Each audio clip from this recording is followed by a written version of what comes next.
English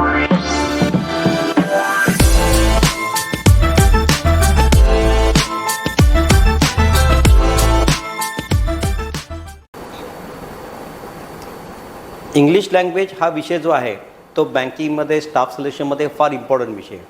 याच्यामध्ये comprehension टाईपचे questions असतात, फिल इन द ब्लँक्स असतात, स्पॉट दी एरर्स म्हणजे ग्रामॅटिकल मिस्टेक्स असतात किंवा क्लोज टेस्ट असतात, सिनोनिम्स अँटोनिम्स असतात. असे बरेच टाईपचे प्रश्न याच्यामध्ये असतात.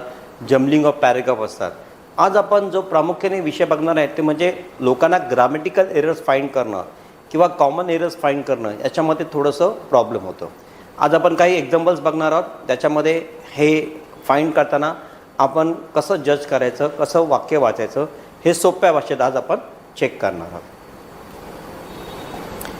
आता इथे हा एक्झाम्पल्समध्ये तुम्हाला माहिती असेल की इंग्लिशमध्ये जे डायरेक्शन असतात ते 1 to 5 मध्ये आपल्याला ते दिलं जातं आणि त्याच्यामध्ये जे ABCDE किंवा 1 2 3 4 5 असे त्याच्यामध्ये त्या सेंटेन्सला ब्रेक केलेले असतात ऑप्शनमध्ये.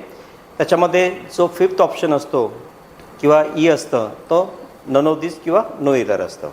म्हणजे वाक्य जो असतो तो 4 सेंटेन्समध्ये डिवाईड केलेलं असतं आणि 5वं जर त्याच्यामध्ये जर तुम्हाला वाटलं हा जर सेंटेन्स बरोबर आहे तर आपण 5th ऑप्शन्स घेतो. हे बँकिंगमध्ये असतं. स्टाफ सिलेक्शनमध्ये मोस्टली 4च ऑप्शन असतात आणि 4था ऑप्शन नो एरर असतं. तर आपण पूर्ण वाक्य बघूया म्हणजे आपल्याला ते समजेल नक्की हे कुठे यूज करायचं. आता इथे सेंटेन्स जर तुम्ही बघितलं, despite of their best efforts they fail to retain the contract due to unwanted political interference.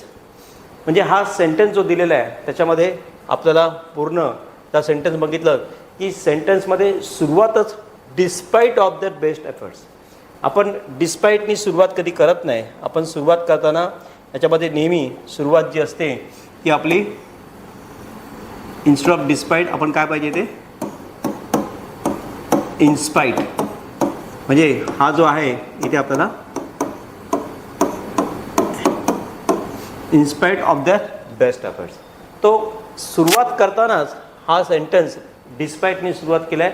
म्हणजे वाक्याच्या सुरुवातीलाच आपल्याला पार्ट 1 मध्ये एरर आहे म्हणजे आपल्याला हा फर्स्ट एरर आलेला आहे हे इथून आपल्याला समजतं. सेकंड जो आहे, we had decided to scrap the project but the chairman insisted with its continuation of the same terms. We had decided to scrap the projects म्हणजे प्रोजेक्ट स्क्रॅप करायचं ठरलं होतं बट द चेअरमॅन इन्सिस्टेड. आता जेव्हा इथे प्रेपोजिशनचा वाक्य येतो किंवा चेअरमॅन नंतर आपण जेव्हा तो इन्सिस्टेड करतो तेव्हा तो इन्सिस्ट करतो, इन्सिस्टेड नाही करत. म्हणजे आपल्याला इथे ED काढला पाहिजे. सो इथे हा जो आहे decided, we have decided to scrap the project, chairman insisted तो हे काढलं पाहिजे. So it is not required. So आपला जो पार्ट आहे थर्ड पार्ट जो आहे त्याच्यामध्ये हा मिस्टेक आहे म्हणजे एरर आहे. म्हणजे पुढे आपला जाण्यात काय अर्थच नाही. पण वाक्य सुरुवातीलाच आपण जर हे सगळं वारंवार प्रॅक्टिस केली 40-50 जर असे ग्रामॅटिकल एरर्स आपण प्रॅक्टिस केले तर आपल्याला मिस्टेक्स मिळणं फार कठीण होईल. खास करून मराठी मीडियमच्या मुलांना हा प्रॉब्लेम येतो की ग्रामरचं. आणि मी त्यांना सांगेन की ग्रामरचं पुस्तक करण्यापेक्षा पहिल्यांदा तुम्ही स्पॉट एरर्स सुरू करा आणि तिथून जे मिस्टेक्स तुम्हाला येतात त्या मिस्टेक्सवरती तुम्ही प्रेपोजिशन्स आहेत, वर्ब्स आहेत, आर्टिकल्स आहेत, नाउन्स आहेत, प्रोनाउन्स आहेत किंवा सिंग्युलर सेंटेन्स आहे, सिम्पल सेंटेन्स आहे किंवा पास्ट कंटिन्यूस आहे, सिम्पल पास्ट आहे, याकडे तुम्ही लक्ष दिलं पाहिजे. Because of his prolong illness he could not concentrate on his studies although he has very much desire to do so. आता सेंटेन्स जर तुम्ही सुरुवातीला बघितलं because of his prolong illness, so it is in the sentence जो आहे he could not concentrate on his studies. So स्टडीजवरती concentrate का करत नाही, प्रोलॉंग इलनेस आहे. He was very much desire to do so. आता हे पास्ट टेन्समध्ये sentence आहे. So he was very much desired. So he was आणि व्हेरी मच याची आवश्यकता लागतच नाही. तुम्ही ते directly he had desired to do so हे तुम्ही सिम्पली करू शकता. म्हणजे वॉज व्हेरी मच जो आपला आहे हे तुम्ही सिम्पली काढू शकता आणि इथे तुम्ही he had desired to do so हे डायरेक्टली लिहू शकता. तर आपण जे 3 आता सेंटेन्स बघितले याच्यामध्ये आपल्याला समजलं की ग्रामॅटिकल एरर्स फाईंड करताना हे फार गरजेचं असतं की आपण कशा प्रकारे ते बघितलं पाहिजे. ग्रामर हा खूप महत्त्वाचा विषय असतो, तर इथे हा मिस्टेक आहे. Next, you must realise how importance it is to give away to the needy whatever you possess in excess. You must realise वाक्याच्या सुरुवातीलाच आपल्याला त्यांनी दिल्या होकारार्थी शब्द you must realise how important it is to give away to the needy whatever you possess in excess. आता इथे जर तुम्ही बघितलं इम्पॉर्टन्स, हाऊ इम्पॉर्टन्स हा जो आहे हा इथे रिक्वायर्ड नाही आहे, कारण आपण एखाद्या कामाबद्दल बोलतो आहे. सो हाऊ इम्पॉर्टन्सच्या जागी इथे काय पाहिजे, हाऊ इम्पॉर्टंट.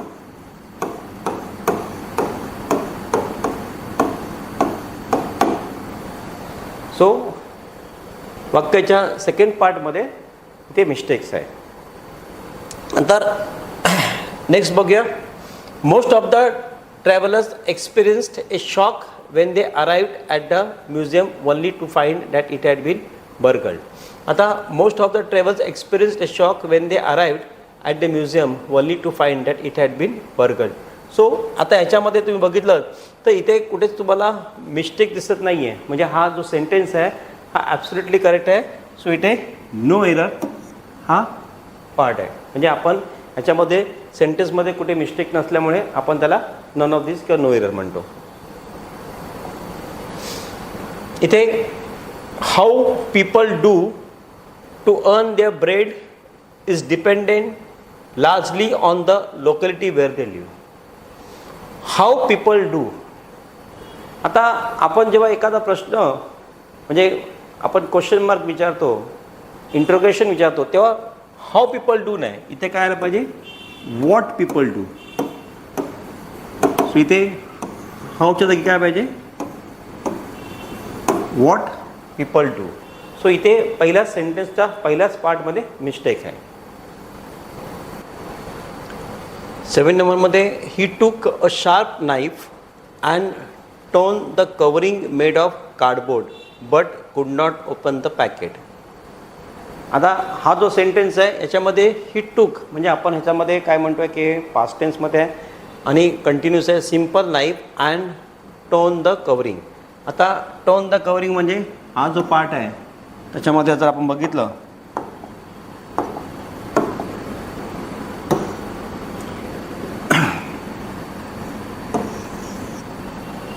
हा पास्ट टेन्समध्ये आल्यामुळे काय होणार याच्यामध्ये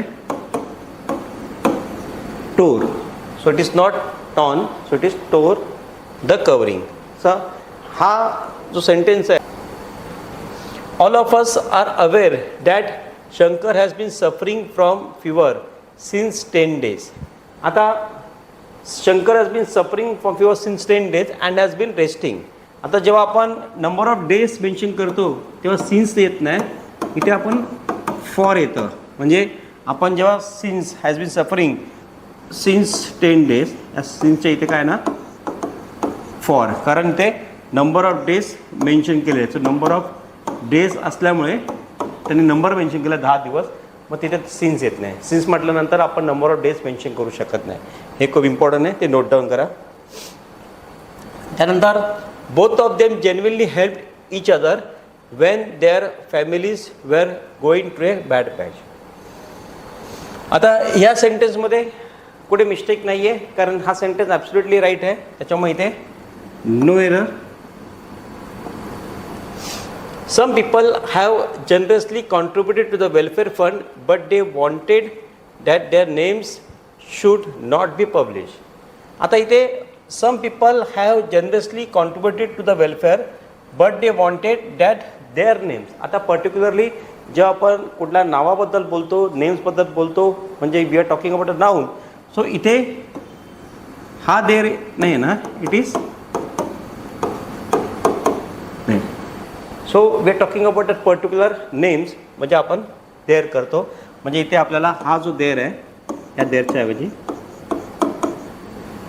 हा देर आला पाहिजे. नंतर the city join league of 70 other cities from across the globe for a city to city collaboration to tackling climate change and increase urban resilience. Now we are talking about a city, आणि ते जेव्हा आपण 70 other cities from the globe for a city collaboration to टॅकलिंगच्या ऐवजी to tackle पाहिजे इथे. So इथे mistake आहे. सो टॅकलिंगच्या इथे काय पाहिजे, टू टॅकल. हा एक महत्त्वाचा आहे. मग इथे एरर कुठे येणार, इथे थर्ड पार्टमध्ये. Next, Indian is set to important 8 billion barrels of oil to fill its first strategic petroleum reserve. आता इथे सुद्धा तुम्ही बघताय, Indian is set to import 8 million barrels of oil to fill its first strategic petroleum. म्हणजे इथे absolutely correct sentence आहे, तुझे no error येईल. Next, uniform policy for regularising and redeveloping illegal and building is being submitted to the government by the end of this month. Is आलेलं आहे. आता being submitted to the government. So being submit इथे जे आलेलं आहे ते, आता इथे कधी कधी आपल्याला वाटतं इज आला का आर आला पाहिजे, but when is is there, so we are talking about the plural form. So it is submit to the government, नाही, it is submitted. So it should be submitted to government by the end of this month.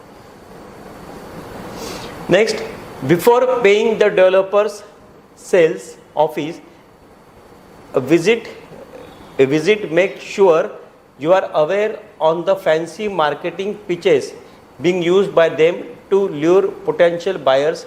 No error. म्हणजे before paying the developer's sales office a visit, make sure you are aware on the fancy marketing pitches being used by them to lure potential buyers. So it is for attracting the buyers. आता इथे जेव्हा तुम्ही बघताय, you are aware on हा जो आहे, so a visit make sure you are aware on च्या जागी the preposition चुकलेलं आहे. on च्या जागी काय पाहिजे ते aware of, so not on. So it is aware of.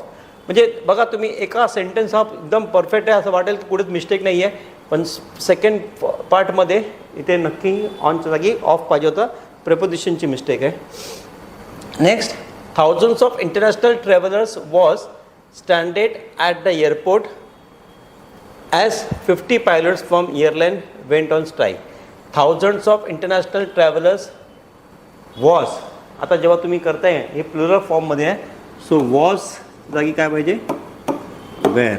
So इथे वॉजच्या जागी we talking about thousands, it is in plural form, so it is not singular was, it is were. आता ह्याच्यामध्ये आपण 15 एक्झाम्पल्स बघितले. 15 एक्झाम्पल्समध्ये तुम्हाला मी चांगली आयडिया पण दिली आणि व्यवस्थित पद्धतीने एक्सप्लेन केलेलं आहे. अशाच पद्धतीचं तुम्हाला जे हवं आहे तर तुम्ही कमेंट बॉक्समध्ये टाका, कुठल्या टॉपिक्सवरती तुम्हाला जास्त डिटेल्समध्ये लेक्चर हवेत. मी पुन्हा तुम्हाला येईन आणि चॅनलला सबस्क्राईब करायला विसरू नका.